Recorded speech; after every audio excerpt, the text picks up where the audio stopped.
folks, and welcome to another little episode of Real Country with Jeff and Melanie. Today, got a little video that's not really a video, it's just, I think we're going to call it a day in the life of. Just walk you through some of the things we do from early in the morning to later on in the afternoon. And nothing really special, but just some going ons here and things we're working on. And hopefully some of it will be entertaining, some of it will show you some pretty scenery, but let's get on to it and see how everything goes.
Not bad for first thing in the morning.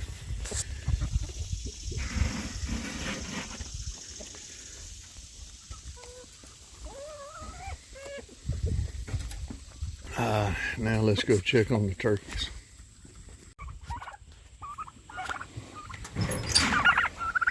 Alrighty, I think my camera cut off on me, but there's the babies getting them some food. I started on the pen. You gotta build them a new pen. They're way too big for this. Try to get that done today.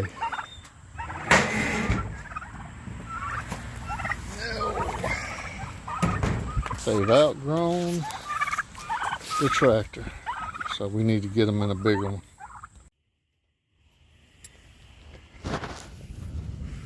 Yeah, right here before a cloud comes, I'm trying to cut me off some poke salad berries. Put them up for this winter and freeze them if your arthritis starts feeling a little bad and plants are killed off after the frost. Ain't a bad idea to have some in a little snack bag. You can pull them out, thaw them out, and have you a few over the winter. So that's what we're doing now. Got one little container right here. I'll cut a few more with my little handy dandy clippers. That way my fingers don't turn purple. And then we'll go in the house and try to put them up. See what we can get into next.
Hello, Mr. Black Snake. Know what you hunting. He's not harmless. I mean, he is harmless, laying on the path, but it's that time of year.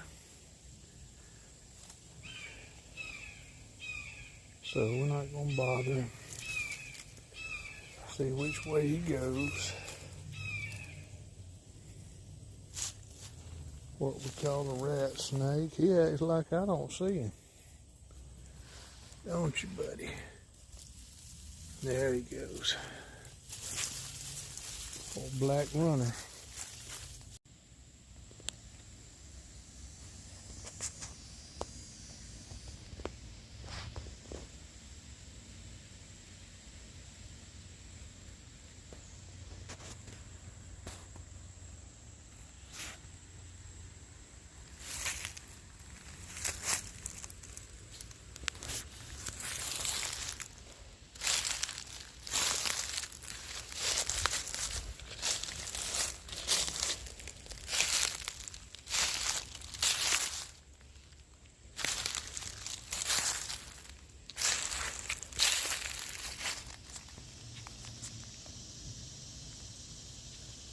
A little pre-season scouting. Even though we're still a couple months away from bow season, it's time to hit the woods and try to figure out where the place you stands. I'm not hunting out of a permanent stand, so I hunt on the ground in a ground blind, or when I can, I hunt in a saddle rig or a portable rig. It just depends on the best way to stay hidden so the deer don't know you in the area. So today I was trying to find me a couple of trees that would allow me to get up and watch a good area, but at the same time stay hidden. The bad thing about a saddle rig or a portable is if you get airborne and a deer walks out from the wrong direction, you'll be skylighted, as I call it, and they try to figure out what that big ugly bump is sticking out from the side of a tree that hadn't normally been there. And when they come through every day, it's not there every day. So I like to kind of hunt in a triangle of trees if I can.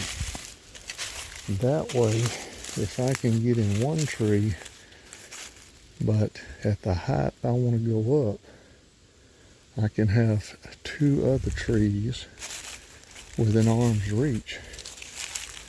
I can kind of lean back and forth, and it breaks my silhouette up, and try to hide from them. And just one day, it looks like the trees are a little more bushy than they were the day before. So it's a guessing game. But since we got 2 months of time, basically the bow season here in Bowmate comes in October, I'm going to try to find places and do a little walk in the middle of the day where maybe you won't spook the deer out and make them scared. I won't do this every day, and hopefully if I booger anybody out today, they'll be forgot about it by tomorrow. And I'm checking, get the way you can tell what I'm looking at. This right here is an old scrape area. And I know from my camera angle it's hard to see, but if you notice, there's leaves, there's leaves, there's leaves, and then right here we got dirt. We've had bucks scrape here, I know, for the last 2 to 3 years. and directly above it is our branch. So in proximity, we're talking 3.5 foot, maybe 4 foot off the ground. So they can rub their eyes and their nose on this branch, and they can paw and make a scrape here. And if you notice, they broke it off last year or two where they were doing it. This did extend out to here. So this has got frequent flyer miles on it. And there's a trail that runs off that way that leads up to it. And there's a trail that leads up that way. And then they come down to the bottom. So, turn this around where you can see that little me. There's no guarantees on any of this. And here's a whole bunch of nuts already starting, hickory nuts falling off the tree, and bay nuts. They're gnawing on them already. So they're in here. I try not to come back here maybe once, twice every week or two. Like we said, right now I'm putting a little good stuff out for them just to keep them coming. We have wild scufflings growing back here in this bottom, and the closer we get to fall, we got white oak acorns that'll be dropping. And let me turn this. This looks like here, a little bedding area. They've watered down some. So,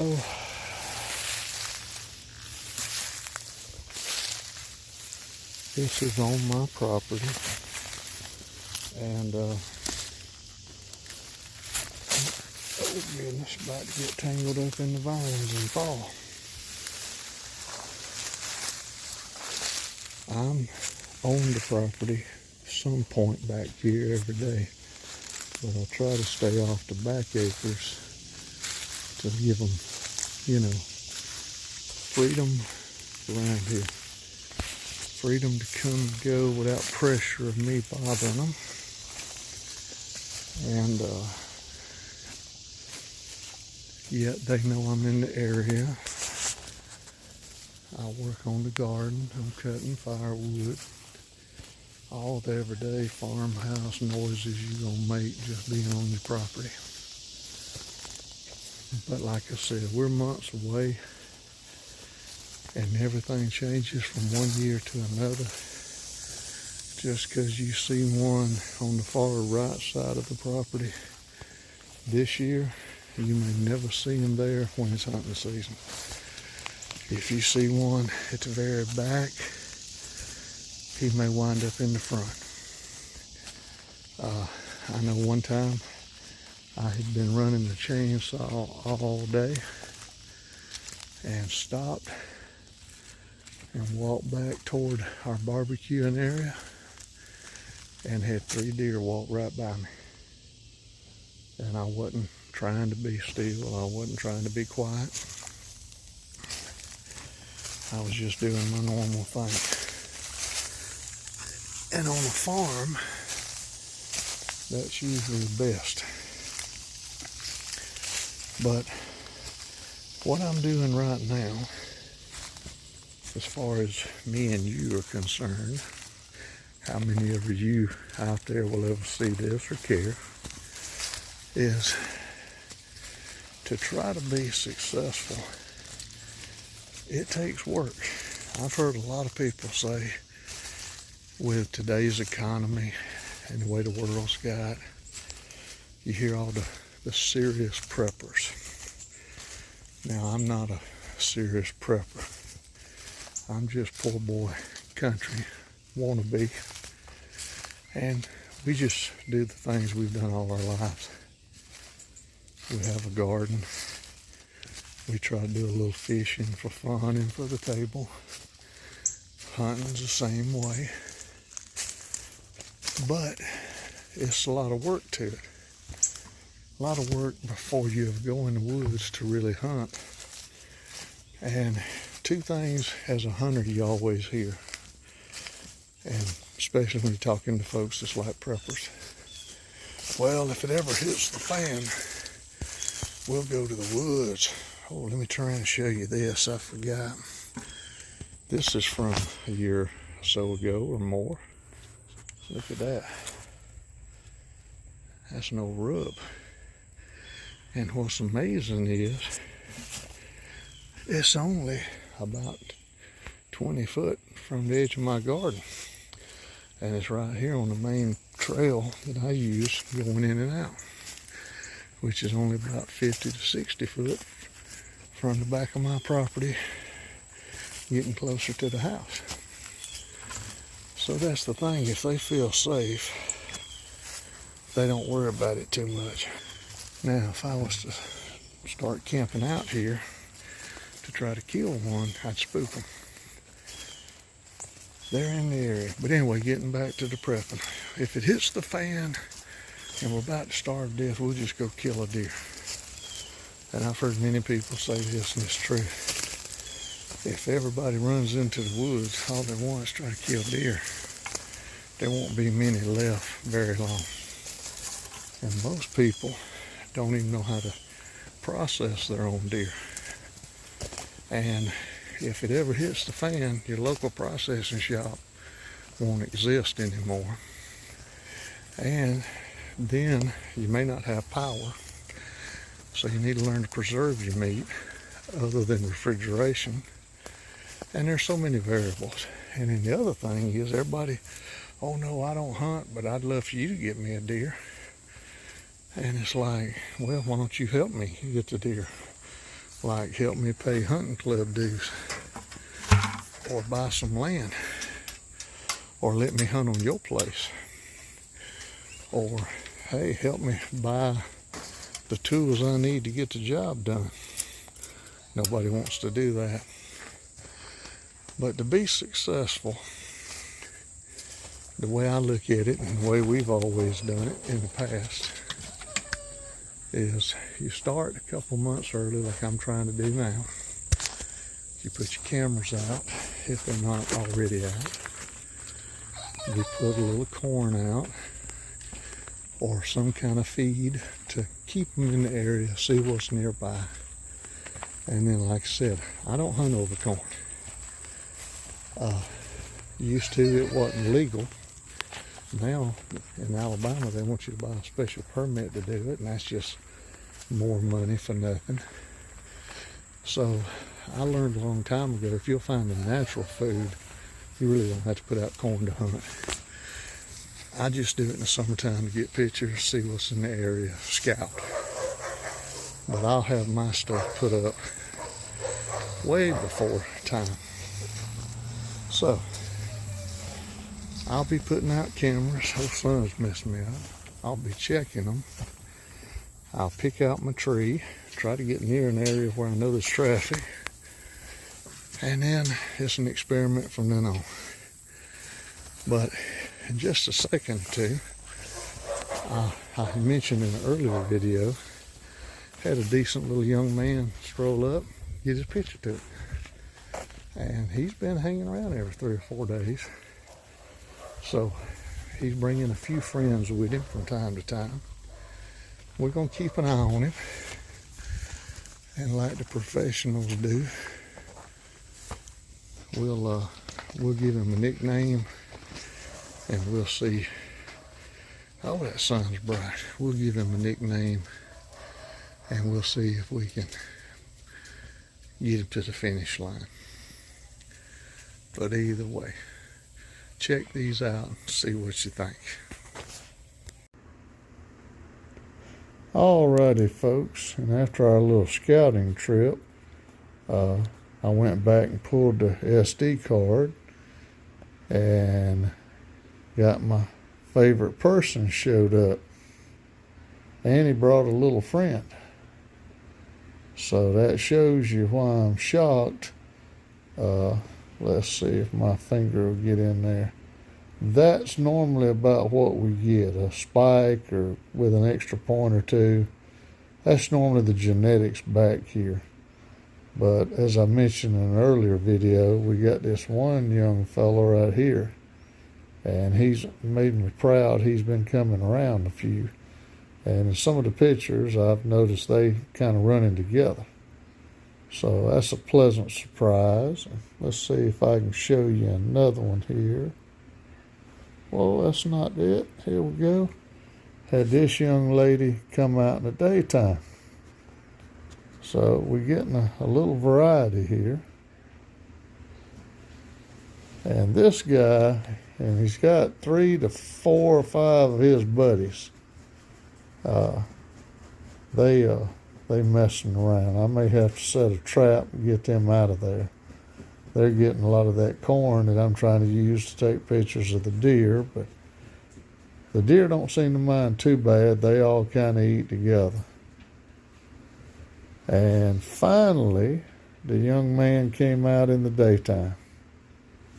And like I said, it's not a monster. It's nothing spectacular, but it's a decent little 8-pointer.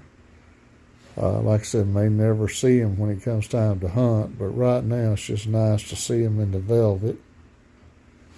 And there's the full body shot of him.